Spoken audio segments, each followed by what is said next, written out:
তো আমরা খুঁজতে খুঁজতে কিছু প্রান্তিক কৃষককে পেয়ে গেছি যারা লাউর সাথে সম্পর্কযুক্ত এবং কি নতুন উদ্যোক্তা। গত বছর তার আগের বছরে এরা এটার সাথে সম্পর্কযুক্ত ছিল এবং লাভবান হয়েছিল।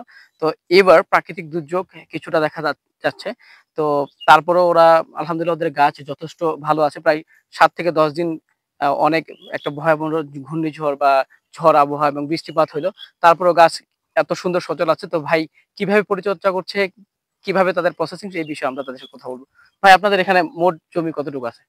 মোট জমি আছে আমাদের ২৭ কাঠা। ২৭ কাঠা। আর আপনাদের তো ভুট্টাও লাগাইছিলেন এবং কি আলুও লাগান বা কায়থা ঝাঙ্গিও লাগান।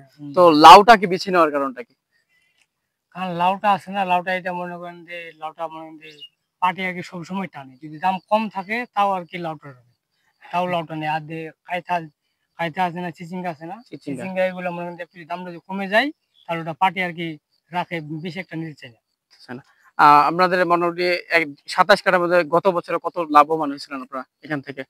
গত বছরে ভালোই লাভবান হয়েছিলাম। কারণ আমি ৮ কাঠা মাটি লাগাইছিলাম। ৮ কাঠা মাটিতে প্রায় ৯০,০০০ টাকা বিক্রি করছিলাম। ৮ কাঠা মাটিতে কিন্তু ৯০,০০০ টাকা। আপনি যেকোনো যদি ফসল চাষ করেন বা ধান লাগান সর্বোচ্চ ১৬,০০০ টাকা হইতে পারে। ভুট্টা লাগালে সর্বোচ্চ ২০,০০০ টাকা হইতে পারে। আলু লাগালে সর্বোচ্চ ৩০,০০০ টাকা হইতে পারে। এর চেয়ে কিন্তু বেশি যাবে না। তবে ভাই যেটা বলল ৯০,০০০ টাকা ৮ কাঠাতে এটা কিন্তু একটা হিউজ মানে অ্যামাউন্ট। সো এজন্য ভাই আমাদের চর্চা করছে। ভাই আপনাদের পরামর্শ তো আপনাদের কৃষি অফিসার বা অন্যান্য তো আসে। জি আসে। জি আসে। আপনাদের এটা জাতের নাম কি? এটা nice green. Nice green. Nice green. ফলন কেমন আসে? ফলন ইনশাআল্লাহ ভালো হয়। ভালো আছে। সেই সাথে আপনারা কতটুকু করে সার দিচ্ছেন ১ম টাইমে যদি বলতেন? এটা ১০০ গ্রাম করে দিচ্ছি, ১০০ থেকে ১৫০ গ্রাম এরকম। মানে ১ মুঠ থেকে ১.৫ মুঠ দিছি আরকি। ১-১৫০ গ্রাম হবে আরকি। আচ্ছা। জমিটা এর আগে যখন লাগানোর আগে কতবার চাষ দিছেন? এটা দিচ্ছি ৩ টা চাষ দিচ্ছি।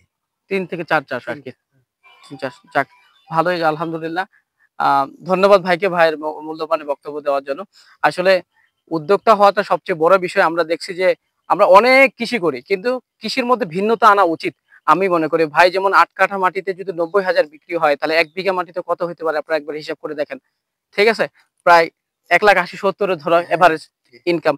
অথচ সারা বছর যদি আমরা একটা ওখানে মানে ফলন চাষ করি তারপরেও কিন্তু এতটা পাওয়া সম্ভব না। এজন্য আপনারা উদ্যোক্তা হন। আমি বলি যে সবচেয়ে সহজ পন্থা। পরামর্শ লাগলে আমরা আছি ভাইয়ের সাথে আমরা আরো দেখা করব ইনশাআল্লাহ। উনি কিভাবে প্রসেস করছে আমরা আরো খোঁজ খবর নিব।